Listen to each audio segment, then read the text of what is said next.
Some people like that. I think it's dumb because then you have to master 2 different trigger pulls. You have to master a whole other step of decocking because I can't holster that firearm with the hammer back. So when I'm done shooting, I always have to decock before I put it back in. Something else you have to worry about, the hammer getting jammed up like I said before, but 2 trigger pulls to learn, I don't like it. So then some people, they do like SIGs that are double action only, and the HKs and stuff like that too, where the hammer can never get cocked. But to me, that's kind of just a bad idea. So I'm a big fan of double action only, a Glock. That's one example.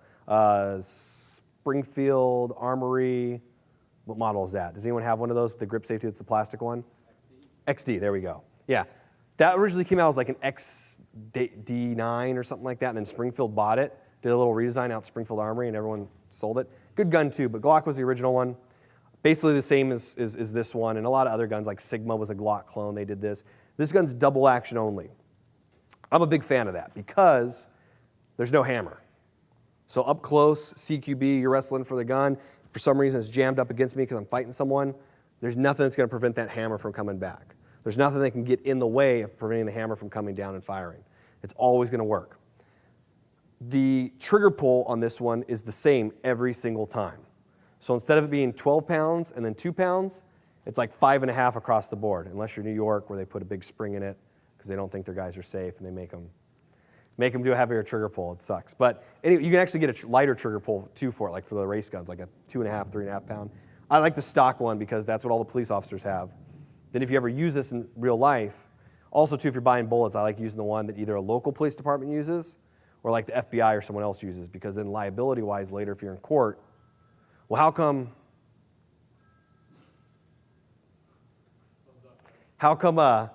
you're using these bullets on the guy? These are like so nasty and stuff. And I was like, hey, this is the same stuff FBI uses, which the brand they used is Spear Gold Dot. So that way, just liability-wise, you're covered. But anyways, this one's double action only. The trigger pull is the same every time. And when you load the gun and chamber the round, it's then prepared to fire. This one has a little trigger safety, it's called. There's a little tooth in here. And when you actually chamber it, you'll see the little tooth kind of kicks out. And as soon as you put your finger on the trigger, that disengages that safety.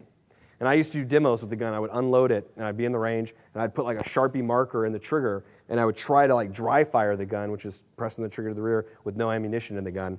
I would try to dry fire it, and I couldn't get it. I couldn't get enough leverage and strength. So it's actually pretty hard to do. There's no external safety, but the hammer and all the striker and everything's inside. So there's nothing that's going to accidentally grab it and release it to where the gun goes off. The police departments, when they tested them, they threw them out of the window of cars, ran over them on the freeways, threw them out of a helicopter. None of them went off or anything. And if you guys remember the shit years ago, I don't know how old you are, but when they started freaking out about plastic guns going through x-ray machines and stuff, that was the Glock. But once again, that's them being stupid, because if you actually x-ray this, it looks like a fucking gun, and this is all metal, and there's metal all in here. So, man, the stuff I've seen, one of my buddies got in a shooting once, and actually it was him, and he went to like this private Catholic school, super nice guy, goes to church every week, like one of the nicest guys I've ever met. And his partner, who's a Hispanic guy, this gangbanger, was driving a car. They wreck it. They go chasing after him. And the bad guy pulled out a gun and tried to shoot my friend. And he ended up shooting him once through the chest. The guy dropped instantly. It actually turned out that his partner, the Hispanic guy, was this guy's cousin. They grew up like together and they knew each other. But in the paper the next day, it was like officers shoot, suspected, whatever. And it's like, you read it and you're like, what the fuck is this? It doesn't even matter. But then real life is, this guy was a gangbanger. He was trying to shoot a cop. And so anytime you ever see this stuff in the news too, man, like not just say, there's a lot of stuff, police stuff I don't like, but anytime you read the stuff in the news, it's just so many dumb things that you read about that just aren't true. But I've never seen stuff that is like as crazy as I've seen with the guns. It's, when you actually know about this stuff too, it's just insane. Like, why didn't they shoot him in the leg? Why didn't they shoot him in the arm? Real life, less than 20% of the shots fired hit their target with law enforcement shootings. Most of them occur within, I think it's like 5 yards, 3 yards, so like 15 feet. So less than 20% of shots fired hit their target. They missed the guy completely. So somehow the cop's going to be able to like shoot the knife out of his hand or shoot him in the foot. And even if you shoot someone in the leg, the femoral artery's there, they can still bleed out very quickly. So just very dumb stuff. People have no idea about what real life is trying to come up with this stuff. Caliber selection. A lot of people rip on 9mm and 38 and all that stuff too. That's dumb. This is a 22. This is a 9. That's a 40. And if you look next to each other, there's not a big difference between the two. And a 40 caliber is actually a neck down 10 millimeter. That's like what they're trying to do with like the FBI. It was a 10 millimeter gun. Glock makes a 10 millimeter. 10 millimeter is kind of like a 45, which is that one. But it's just like a newer round because the 45's been around for a long time, 1911, so 100 years. The 9 millimeter isn't that much difference in size. It's a lot cheaper to purchase boxes of ammo. There's less recoil, so you can practice. You're more accurate with it. Also, because it's small, it fits in. You get more rounds in the gun. The Glock that was there, that's a Glock 19. That's my favorite gun. The magazine holds 15 rounds. So the 1911 I talked about earlier maybe has 7 or 8. Well, the Glock has 15, and if I got an extra mag or two, it's 30 rounds on my belt. It's pretty nice to have. 9 millimeter is a NATO round, so it's easier to find. Military uses it if shit really hits the fan. Also, I'm super accurate, super fast with the 9. So I tried 9s, 40s. I've bought all these guns, and I ended up cycling all the way back to 9. And just to show you guys the difference, 357 Magnum is right there, but that's a revolver round. 338 Special came out first, then they made a 357 Magnum, then they did a 44 Special, and then later came out with a 44 Magnum, which is the Dirty Harry gun. And then 9 millimeter, 40 cal, 45, 50 cal, that's the Desert Eagle round. I wanted you guys just to see that. Those are all for semi-automatic guns. And the way they work is because they have this little ridge right there. That's what allows the gun to cycle and feed these out. It hooks it, pulls it out, and lets you cycle it over and over, whereas these don't. And you can also see how much bigger this is, because that's an older round. The 38 came out way back in the day, and a 38 Special plus P 357 Magnum, a 9 millimeter is kind of right in between the both of those. And you can see how much smaller it is. Because as technology gets better, they can make smaller bullets that are more powerful. They actually have one called a 357 SIG, which is a 40 caliber casing with a 9 millimeter put in top, and it's like bottleneck down like a Coke bottle. And that's basically a bullet that's this big with this size, and it's like that powerful, a 357 Magnum. But a lot of these gimmicky rounds that come out, 45 GAP, which is a real small 45 caliber, a lot of those, it's just gimmicky rounds. I wouldn't mess with any of that. Wait until they start getting used. If you guys are going to buy guns, find ones that are common, that are out there, that are around for a while, because otherwise you'll buy it and you get burned because everything's so expensive. So gun selection. We talked about earlier with that big gun and the small gun. What's this gun going to be used for?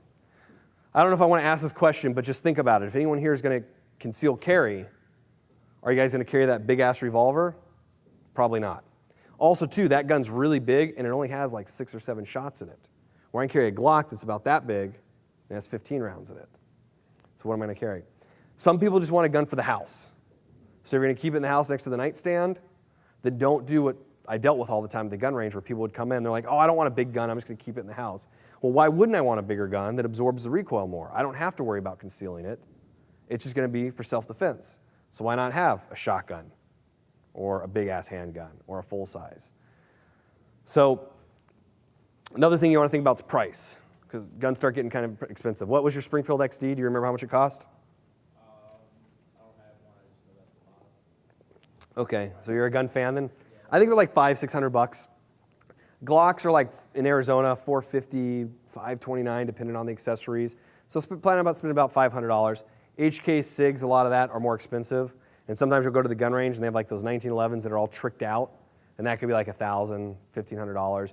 So find something that's in your price range, but highly, highly recommend going out and shooting it first. Go to the range and try it, because nothing's worse than like buying a gun, really liking it, going out to the range, and then just hating it. So I mentioned this a second ago, but I want to get more into it, but balancing power and capacity with concealability.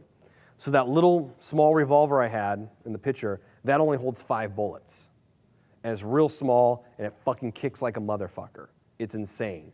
But it's so lightweight that I can carry it almost anywhere. So I can throw it on my ankle, and I have it. I have another gun. It's a Keltec 32, which is a little semi-automatic gun. It's real plastic grip, very small, and I can just put that in my pocket in my cargo shorts. If I'm just running to the store, hitting a drive-through or something, I can just throw it in my pocket, so I always have something.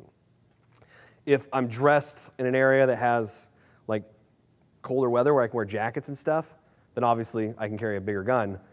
So you have to think about how you're dressed, how many rounds you want, how powerful you want it to be. Obviously, the more powerful the gun, the bigger it's going to be, because it needs to be able to handle those larger rounds. Carry options. It's like a garter belt. I think it's like a steampunk chick or something, like they're kind of bringing it back. And that's a Derringer, which is such a dumb gun to have. But carry options. Generally, people want to carry, you want to carry on your strong side, which is your primary side. So if you're right-handed, right side, left hand, left side. Ankle holster, obviously there's a higher level of concealability because I can dress like this. I can ride on my motorcycle, I can have it, no one knows I have it, but it's going to take me more time to get to it. It's also smaller and I have less capacity. So if I have a Glock and they have different holsters, like one's on the outside, then I might have to get like a jacket or untuck my shirt to cover it. They have holsters that go on the inside of the waistband, which then you might have to get bigger pants to accommodate it, which then if you care about style, that kind of fucks things up because then you have like baggy pants. Small to back holster, I'm not a big fan of. Shoulder holsters, they look cool, but really it's not. A lot of times when you're drawing it too, you're kind of covering other areas. It's not the safest. It's also not very secure if you're like wrestling or fighting. But if you're in a seated position a lot of times, then it might be good. Like I was thinking about it on a motorcycle if I needed to like Mad Max someone when I'm driving.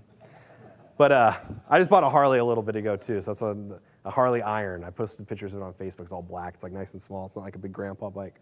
But anyways, I was trying to think like carrying on that. I didn't know if my ankle was going to work, my ankle holster with my revolver. If I was going to have to go with the Glock and like wear like a riding jacket to cover it up. And I even wore a shoulder holster